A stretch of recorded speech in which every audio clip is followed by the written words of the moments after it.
Đây Phong Vân giới thiệu đến quý khách một mẫu chuông lắc tay nhập ngoại nha, nhập khẩu. Mẫu chuông này thì đường kính của nó là khoảng 75 cm, còn cái mẫu to hơn thì 9,5 cm, cao thì 20 cm, còn cái này cao được khoảng 17 cm nha.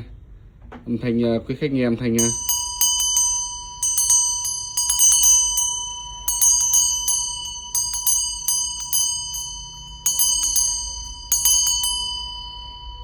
quý khách nghe thử cái mẫu lớn nha.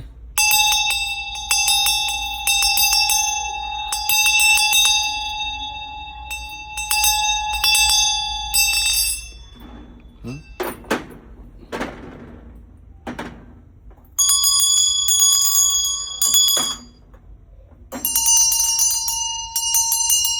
Mỗi cái thì âm thanh nó khác nhau một chút, nhưng độ ngân thì rất là ngân.